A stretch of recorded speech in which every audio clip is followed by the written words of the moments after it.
Hello बच्चों, let's see the question and the question says that we need to evaluate the limits if they exist. Limit x tends to 1 greatest integer function of x. तो हम लोग क्या करेंगे यहाँ पे सबसे पहले हमारा की कॉन्सेप्ट लिख लेंगे जो यूज करने वाले हैं एंड जो की कॉन्सेप्ट हम लोग यूज करेंगे वो होगा ग्रेटेस्ट इंटीजर y का वैल्यू जो कि इक्वल टू होगा n where n less than equal to y less than n+1 and ये भी है कि ये जो n है वो हमेशा इंटीजर में बिलोंग करेगा। इसको एग्जाम्पल से समझते हैं। तो सपोज करते हैं कि हमें यहाँ पर 2.9 का ग्रेटेस्ट इंटीजर वैल्यू चाहिए, तो दिस इज इक्वल टू हो जाएगा 2.9 के जस्ट पहले जो इंटीजर आता है वही इसका वैल्यू होगा जो कि होगा 2। अगर हमें कोई इंटीजर का ग्रेटेस्ट इंटीजर वैल्यू चाहिए, सपोज करते हैं कि 5 का हमें ग्रेटेस्ट इंटीजर वैल्यू चाहिए, तो ये इंटीजर खुद ही हो जाएगा जो कि है 5। नाउ यहाँ पर हम लोग क्या देख रहे हैं, ये जो 2.9 का जो ग्रेटेस्ट इंटीजर वैल्यू आया वो 2 आया, तो ये जो 2 है वो लेस देन इक्वल टू 2.9 है एंड लेस देन 3 है एंड ऑल्सो ये जो 2 है वो इंटीजर है। सिमिलरली ये जो 5 है वो less than equal to 5 less than 6 है एंड ये जो 5 है वो इंटीजर को बिलोंग कर रहा है, मतलब ये जो 5 है वो भी इंटीजर है। ये हमारा फर्स्ट की कॉन्सेप्ट। हमारा जो सेकंड की कॉन्सेप्ट है वो है limit x tends to a f of x exist.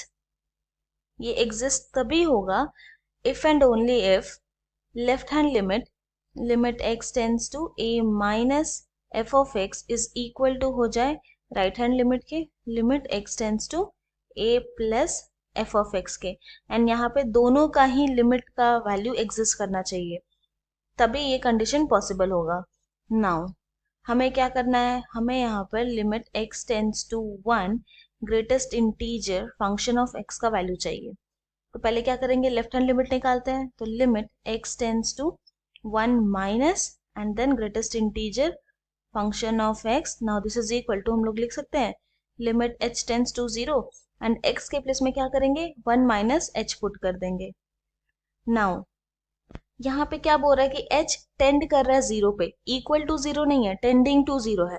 तो समझने के लिए हम लोग क्या करते हैं, सपोज हम लोग h को ले लेते हैं इक्वल टू 0.1 एंड यहाँ पे जो ग्रेटेस्ट इंटीजर फंक्शन है जहाँ पर h है उसमें 0.1 पुट कर देते हैं, तो ये हो जाएगा 1 माइनस 0.1।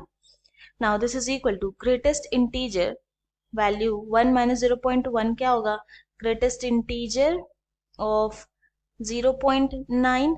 नाउ अब ग्रेटेस्ट इंटीजर ऑफ 0.9 क्या हो जाएगा, ये होगा इक्वल टू 0, क्योंकि 0.9 का जो सबसे जस्ट पहले जो इंटीजर आता है वो तो 0 ही होगा, तो इसलिए 0 हो गया। अब ये h के प्लेस में हम लोग कोई भी वैल्यू रख सकते हैं, ले सकते हैं, क्योंकि क्या बोला है h टेंड कर रहा है 0 के, तो 0 के आसपास कहीं लेते हैं। अगर हम लोग 0.00001 भी लिए होते तो भी ग्रेटेस्ट इंटीजर वैल्यू जो होता है वो 0 ही होता है इसका।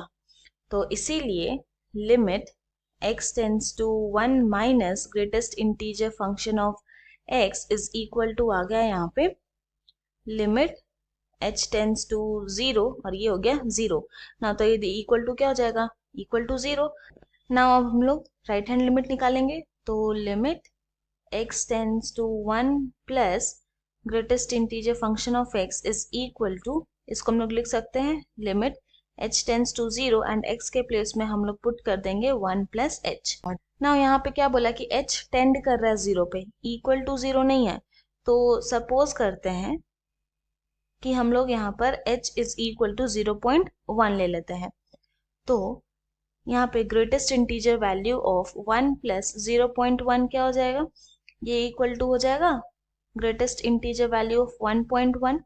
नाउ अब इसका जो वैल्यू होगा वो क्या होगा, 1 होगा, क्योंकि 1.1 का जस्ट पहले जो इंटीजर आता है वो तो 1 ही होता है, इसलिए ये 1 हो गया। नाउ क्योंकि यहाँ पर h टेंड कर रहा है 0 पर, तो इसका मतलब है कि 0 के आसपास कहीं कोई वैल्यू होगा, तो हमेशा ये जो greatest integer value of 1 plus h जो होगा, जब h टेंड करेगा 0 पे तो 1 ही होगा, तो ये हो जाएगा इक्वल टू 1। ना हम लोग क्या देख रहे हैं, लेफ्ट हैंड लिमिट आया 0 एंड राइट हैंड लिमिट आया 1, दोनों एग्जिस्ट तो कर रहा है पर इक्वल नहीं है, तो since left hand limit do not equal to right hand limit, therefore हम लोग बोल सकते हैं कि limit x tends to 1 greatest integer function of x do not exist.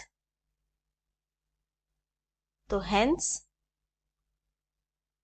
हम लोग ये बोल सकते हैं कि the value of limit x tends to 1 greatest integer function of x does not exists. यही हमारा फाइनल सोल्यूशन है. I hope you have understood it well. Thank you and best of luck.